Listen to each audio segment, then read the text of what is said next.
Vous aimez l'histoire juive ? Retrouvez Liana Gurfinkel dans Un jour notre histoire sur Studio Kalita, c'est tous les matins, pour découvrir ensemble les événements et les personnages qui ont fait notre histoire. Voilà, il est 8h10 très exactement, et oui, effectivement, ce sont des débuts de semaine sur les chapeaux de roue pour notre C'est sympa émission. quand même. Mais c'est sympa et c'est important aussi parce que vous avez choisi de nous parler ce matin d'un anniversaire. C'était exactement le 22 juin, c'est la date de l'assassinat de Raymond Léris, plus connu sous le nom de Cher Raymond. Exactement. Alors j'ai envie de dire, c'est une chronique ce matin qui est dédicacée à tous nos amis constantinois, pour qui c'était véritablement une très grande figure, et en particulier Et les autres, les Algériens en général. Les Algériens en général. Mais je suis obligée de faire un petit coucou à Rachel Atlan, qui est la première qui m'a parlé du cher Raymond. Mon chou, c'est pour toi. Voilà. Donc Raymond Raoul Léris est né un 27 juillet 1912 à Constantine, et il va mourir donc assassiné le 22 juin 1961. C'est le fils illégitime d'un commerçant juif originaire de Batna. Vous savez où c'est Batna Plus ou moins. Plus ou moins, voilà. Donc Batna, c'est une commune d'Algérie qui est à 435 km au sud-est d'Alger et 113 km au sud-ouest de Constantine. Donc c'est au sud. Et d'une mère chrétienne, il est abandonné donc par cette mère, et car son père va mourir en 1915 lors de la Première Guerre mondiale. On en a déjà parlé à plusieurs reprises de la place des soldats juifs dans la Première Guerre mondiale, et en particulier de ces soldats français d'Algérie qui sont partis de très loin et qui sont morts en Europe. Et il va être adopté par une famille juive qui a la particularité d'être très pauvre, et c'est donc dans cette famille qu'il va être élevé selon l'observance religieuse hébraïque. Et puis il va apprendre le malouf. Vous savez ce que c'est, Daniel, le malouf ? C'est la musique andalouse. Voilà, c'est un genre musical andalouse qui est distinct de la musique arabe classique, et qui est un style qui est en particulier un style judéo-arabe. C'est-à-dire que c'est connu en Algérie, ce n'était que les Juifs ou les Arabes qui jouaient cette musique. Donc il va l'apprendre grâce aux cheikhs Omar Shahlab et Abdelkarim Bestanji. Il va être très très connu. Imaginez-vous que non seulement il va se produire devant des fêtes familiales juives ou musulmanes et dans des concerts, mais aussi il aura une émission hebdomadaire à la radio ainsi qu'une émission régulière à la télévision. C'est véritablement une star, et c'est la raison pour laquelle d'ailleurs qu'il reçoit le titre de cheikh, qui veut dire en arabe un chef, si je ne me trompe pas, et qui montre à quel point il est considéré comme un notable dans le domaine de la musique. Il va enregistrer une trentaine de 33 tours entre 56 et 61, de nombreux 78 tours.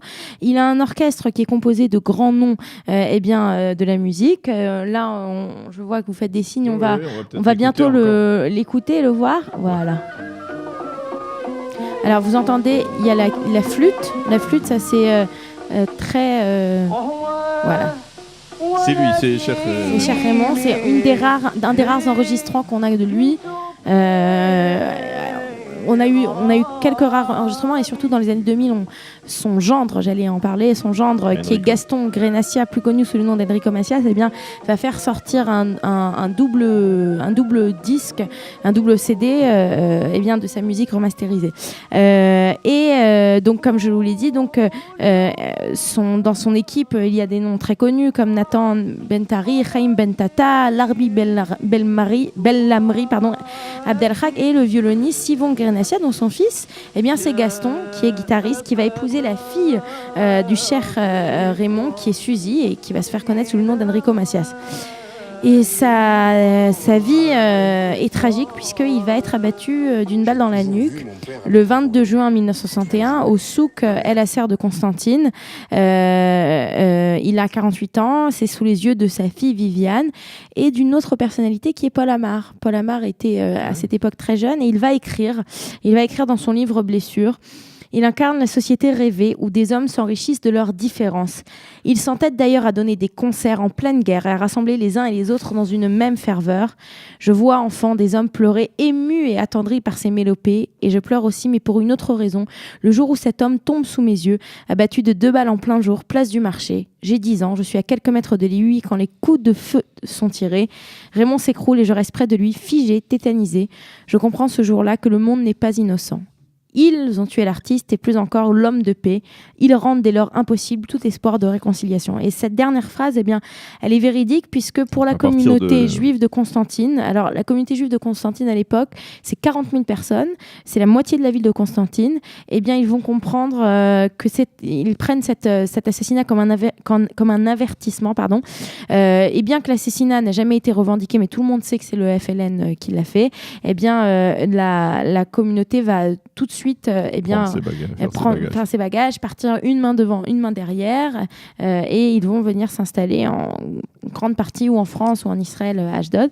Il faut dire que sa musique et son héritage, eh bien, sa musique a été préservée grâce à l'action de son fils, Jacques Léris, de son gendre Enrico Macias et du professeur Raphaël Drahi, Zichrono Livracha, qui, dans les années 70, a été le premier à faire revivre sa mémoire. Comme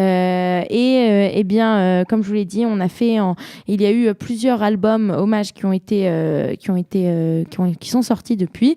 Et c'est de ce très très très grand musicien dont je voulais vous parler ce matin, qui donc a été assassiné en 61, le 22 juin.